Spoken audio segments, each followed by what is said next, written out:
I'm pointed in this direction because Kwasi Kwarteng is in the studio with me. We've had a fun-packed show, Kwasi. We're fast running out of time. Let's rattle through a few of these questions. How do you think the campaign's going so far? Well, it's had a rocky start. There's no question about that. That's one way of describing it. But I think, these are long campaigns. They're 6 weeks. And generally, in my experience, you're talking about something completely different at the end than you were at the beginning. Yeah, so maybe that's right. The dial moves. That's right. Michael Portillo was in your chair earlier today saying that he thought that Michael Gove had been disrespectful to his constituents for standing down at the last minute. You did the right thing. You said early doors, that's it, I'm out. And then you can allow your seat of Spelthorne to prepare for a new incumbent, and equally you can plan what you're going to do with the rest of your life. Portillo has a point here, doesn't he? I think he does have a point, but also I think two things. I think also that, a lot of MPs don't decide till the very end because they don't know. They're generally conflicted. Yeah, I know, but it looks like, you're looking at the poll numbers, they look dire, you don't want to be in opposition, you don't support Rishi Sunak, you don't think his plan's working, so you're basically cutting loose. So I think that, actually, in Michael's case, I think he had a lot of legislation.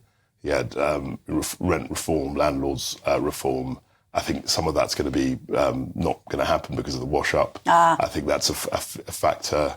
And there are lots of other reasons. As I think Nigel said it, a campaign is a very, very intense affair. And at the point that it's announced, a lot of people say to themselves, well, actually, my heart's not in it for whatever reason. What did you make of the Nigel Farage interview? Because you were in here watching it. Yeah, I was. I was quite interested in what he said. I mean, I think you're right that there is a contradiction. He's saying Britain is going to hell in a handcart and the Tories are completely, useless. But at the same time, he doesn't want to get involved as a candidate. I didn't quite get the argument about I haven't got the data, I can't campaign in a seat and nationally. Is that right? I think he was trying to say that it takes... I mean, I've fought in 5 general elections, and there's no point trying to just start as a candidate in a constituency the day the campaign is called. I know, that makes but things he's very different difficult. to other candidates. He's not slightly Joe different. Bloggs from He's Clacton, slightly is he? different. He's Nigel Farage from Reform. He's slightly different, but the other thing is that, politics is a lot more local even than it would have been 20, 30 years ago. He'll have to know what the local issues are. But are we seriously saying the good people of Clacton don't understand who he is and that he hasn't got a grasp of politics and local politics enough to pick up on local issues? No, but I mean, any candidate, even, if it's Boris or whoever, as a local MP, they're going to have to be abreast of local issues.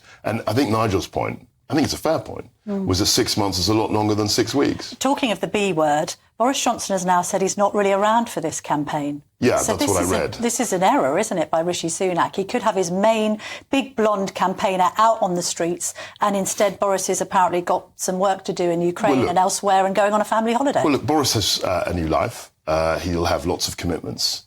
And the election has come as a bit of a surprise. I know, but so the idea that he's going to, couldn't they? Well, I mean, that's something for Rishi to have thought of, or to have a conversation. Is Rishi Sunak a good campaigner? Well, I think he enjoys the campaign trail. Do people enjoy him on the campaign trail? He's probably not as experienced in that as other politicians. Yeah. But I think he can come into his own in the next 6 weeks. Should he have launched the campaign inside rather than in the pouring rain in Downing Street, do you think, Kwasi? So my view was that he should have done it inside, but you can't win. If he'd been done it inside, people have said, what's he afraid of? This is the tradition, and to find the balance. We'll have a moment of silence for his dry cleaner. On this whole seat selections things, I riffed about it a bit earlier when I was waiting for James Cleverly to come on air.